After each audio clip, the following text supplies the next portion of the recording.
your oxygen mask on first. Yeah. Because if you haven't, then how can you help anybody else? Hey everyone, how you doing? And welcome back to the Soldo Cashflow series. This is now episode 6, and those of you following along may have noticed that we've strayed a little bit away from the pure cashflow style conversations, but I think that's okay because things like marketing, as we covered in the last episode, are crucial to making sure that the business keeps moving forwards. This episode, we're looking at mindset and how we can focus on controlling the controllables, keep a positive culture within our teams, and make sure that we're making the best of the opportunities that we've got. A couple of weeks ago, I chatted to Sharon Pocock from Kinder Pocock. Sharon is the MD and the Chief Innovator, and I've worked with Sharon for a good number of years, and I've never seen anybody more excited about their clients and championing what they're doing than I have with Sharon. So I was really keen to get her onto the show to see what her input might be.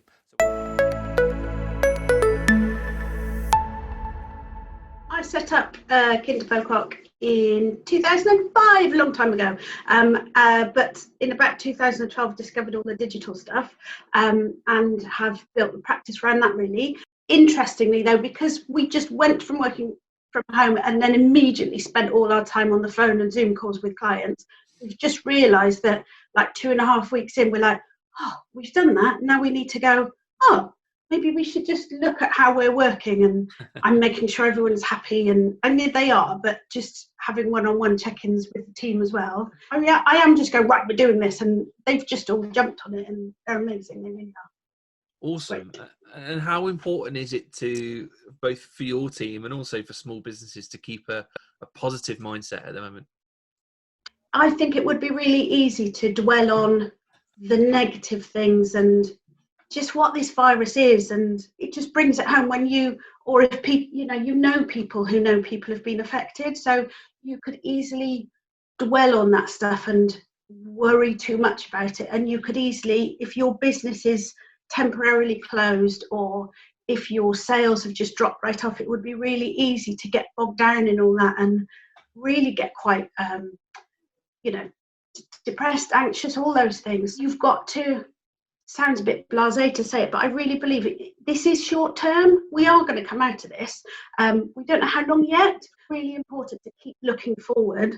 I'm looking out the window, looking forward at what our new normal is going to look like. Sure. It's really important. And whether that's what your new personal life and family life is going to look like, or your new business life is going to look like. We've got the time now to really make changes with our lifestyle and what's really important to us. It just gives you a chance to look at things and think, hang on a minute, why am I doing it like that? Or you might be forced to look at things differently, like not being able to go outside. What does that mean? How does that change things? It's hugely important to keep looking forward and look at different ways that you can still quietly keep working on your business and do all the things to keep engaging with your customers. As a small business, what can you do now to engage with your customers so that when we come back out of this, they're lining up ready to order from you? We've got a great, lovely client that does tours, so day trips and overnight trips. Obviously, that fell off quite early on before the lockdown and stuff. So what she's doing now is hashtag tours from indoors. So she'll put in her mailings to her members and on social media, she's putting all the virtual tours up of like London museums or gardens. So from your sofa, you can still do these tours. What I've noticed she's doing is she's linking it in with the tours that would have been happening. So if they were going to a place in London on her tour, like today, she will be doing that virtual tour that's available. Tours from indoors. So that's fantastic. So, and what she's doing there is not only keeping her clients motivated, they've also got something to look forward to for the future because they know that's going to come back. And then also for her, they're going to be lining up to book. As soon as it's safe to start booking dates again, they will be clamoring at the doors or at her email. I think it's really interesting how restrictions can really start to fire people's creativity with things. Like as soon as you can't go out or you can't do these things, you're then forced to think, well, what can we do instead? How can we adapt around it? As long as you've got that positive mindset. And what other things are you seeing clients do, or what are you suggesting to them that they can do just to see themselves through this kind of difficult period? Yeah, we're seeing lots of different things from clients, and the biggest suggestions we're making to them is, firstly, make sure you're getting all the help that's available. So like in Herefordshire, we know that the business grants, if you've got small business rates relief, or if you're in retail, hospitality, leisure, they've all been paid out. So firstly, we were helping people, making sure they'd had the acknowledgement, or getting them to ring the council, and then now, because we know they've paid them all out, we're now making sure people have had the money. Obviously, with the help that the government are offering for employed and self-employed, we're building this mammoth spreadsheet and making sure that as far as we know, with the rules that we have and the details we have, we're able to tell them what help is available. So make sure you're getting all the help, and you know when you're getting it. The key thing then is to definitely, like you said, control the controllables. At the moment, there'll be costs that you don't necessarily need, like simple stuff. If your office is empty, turn all the radiators off, turn all the plug switches off, make sure there's no dripping taps. Actually, someone needs to go and water our plants. But just simple things like that will make a difference. If you are furloughing employees, make sure you're not paying for subscriptions. We like talking about software subscriptions. It's really easy with software subscriptions, because we all have so many of them, to be paying for too many users, to be paying for too high a package that you don't need all the features, or to be paying for subscriptions where that you don't even use. So we're definitely telling people to look at their costs, either look in their Xero account over the last few months, or just go to your bank statements, personal and business bank statements. What don't you need to spend? And just cut it out. Take advantage of payment holidays on loans and mortgages and stuff, all these things. But if you haven't, it's worth talking to somebody who can talk you through it and what is available and what you can do. We're also recommending, as hard as and scary as it is, we're recommending just a short-term, worst-case scenario cash flow. So just for 6 months, say, make sure in that cash flow you've got the grants that are available and all that stuff, and do it. Depends on where your business is, but you could do a worst-case cash flow even on a spreadsheet, or we use Float. It's quite easy to set up and free till the end of May. You could just show no income at all in your cash flow, and then if you've been through your costs that you can cut out, then you'll just be left with the cost you really need to pay. And then you can see if you can manage, or do you need to get a loan, or what do you need to do. So I think the more we do this with our small business clients, the more in control they are and the more confident they are. Because it is an emotional time as well, I think, for everybody. We're all a bit up and down, I think, aren't we? Sure. So, but if you have got a visual cash flow of where you are over the next 6 months, then even if it is bad, at least you know that, and then you can do something about it. And it might be that it's not as bad as you think it's going to be, and you can do something about that. So having that, just even if it's just a 6 month worst case cash flow forecast, I think that would be ideal for all small businesses. On the topic of creativity and kind of trying to think around and be innovative with solutions, what else do you think that small businesses could be trying to do in order to stem the flow of cash out of the business? Cash out of the business, Soldo would be a good tool. Thank you. So I am going to say that. So Soldo is a good one, and because again you've got the dashboard that's really visual, you can see what costs you've got there and the ones that you can cut. You can put your limits on cards if you've got employees still working, and if your business is still operating at some level, obviously you're going to have a much lower budget. So you could put caps on, can't you? Put caps on all your spending in Soldo. But in terms of being imaginative, I think we were talking earlier about what could you join with other businesses. So we've got something quite exciting we're involved in. We can't tell you about it till next week, but it involves our business and 2 other businesses, and just looking at ways that we can help the community right now, and in a in a nice way, actually, how do I say this? There is a business there, there's an opportunity, but actually the first thing is that it's going to help people out who are stuck at home. So what can you do by linking with other people? And what we were talking about pivoting, what else can you do differently? So we've got a wedding venue in Hereford that has a bar license, and it has a license to deliver as well because of what it was in its previous form. And so they've just launched a bottle shop, so they'll deliver. There's another business in Hereford that does amazing pizzas, and they are delivering all of the ingredients for your pizza, a lovely sourdough pizza base, and a video on how to make it. Oh, how so good. That's awesome. So what can you do? And then we've got lovely business, Fox and Mabel in Hereford. Their shop is obviously shut, but what they've done as well, they've got enough stock at home that they're creating emergency packs of Gorgeous. So it's like bath salts, lovely fresh ground coffee, candles. So just someone who needs an emergency pack of Gorgeous, and so they're delivering those every week. So it's just a great way to try and still generate some income. Be careful with the furloughing rules, obviously, and what you are allowed to do. But it's what can you do that will still generate you income, I think, rather than assume there just isn't any. What can you do to make income? Definitely. Make it easy.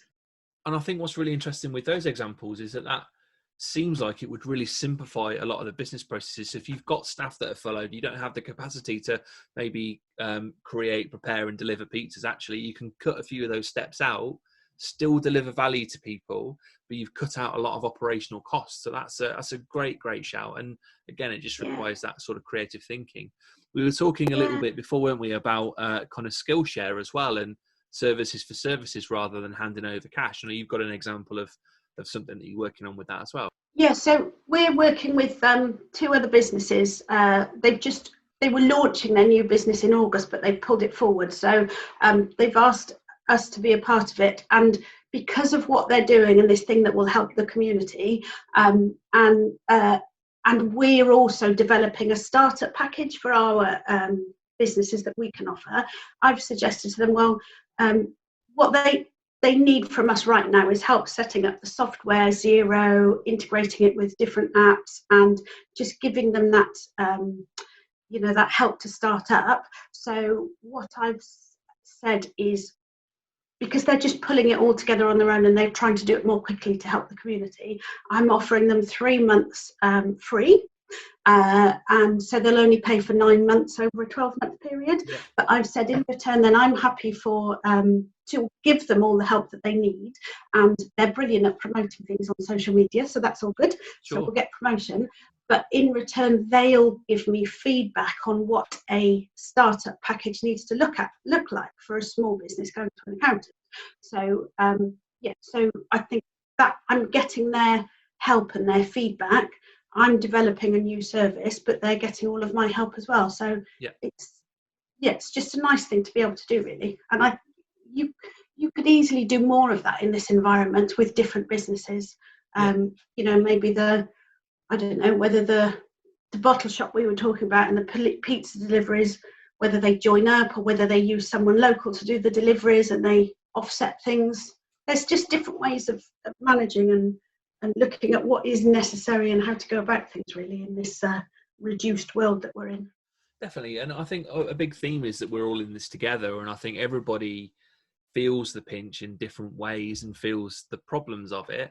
And so I think more than ever, people will be sympathetic to other people that need to try and be a bit creative and do things differently. You know, if I was delivering pizzas and kind of transition as you've described that business, and I was struggling to pay something one month, I could say, well, maybe what if I just send some pizza ingredients to your staff and give them the video to do it, which then means your staff well-being's better, or we kind of deal with the debt that way at a time when cash is quite short but time is quite high. There's hopefully some nice things that people can do around that sort of stuff. So helping each other out like that, and say if our pizza man decided, instead of paying you for something, I deliver pizza and the video on how to make it to your staff, that's huge. It's so important to make sure that the whole team and you are looking after your personal well-being first, put your oxygen mask on first. Yeah. Because if you haven't, then how can you help anybody else? So that's why I'm checking in with the team all the time, because they've gone to it's been so intense phoning everybody, and it is really emotional because you're listening to the worries of people. So all the time I'm checking in with them, and are you okay? What can I do? Are you okay? Are you making time for you? And like, we're a bit rubbish at going outside. We're sat all day, so we've challenged each other to go for a walk. And Jay's missing going to the gym, so we've challenged him. So I'm sort of setting them daily challenges. So Jay's trying Joe Wick's PE in the morning to see if that will fix his urge to go to the gym. There's no point dwelling on the fact that you can't go to the gym. You've got to do something else instead. So, but it is really important to, working at home, just look at things differently and have the right number of breaks, more breaks than you usually would actually, and talking to people and not just getting in a zone and doing the work. You've still got to keep connecting, I think, and keep looking after yourself and keep calm and breathing. Yeah. Keep putting one foot in front of the other. So we've mentioned a few things that could be helpful to businesses. So knowing what they can claim for and making sure they're claiming for everything that they can, looking at their costs and trying to limit some of those that are unnecessary, looking at budgeting and going forwards. But there'll be a lot of businesses that they don't even know where to start with those sorts of things. So for people where their accountants haven't been reaching out to them, what questions would you suggest that they take to their accountant that will help them the most? I think the first question that you'd want to be asking your accountant, if they've not been in touch with you and they're not helpful, is what specific help is available to you, not what help is available to everybody, but what is available to you. So we've got our mega spreadsheet, which has got every client and everything they can claim and taxes that are being deferred. So what specifically can they help you with? Can they help you with a short-term worst case scenario cash flow?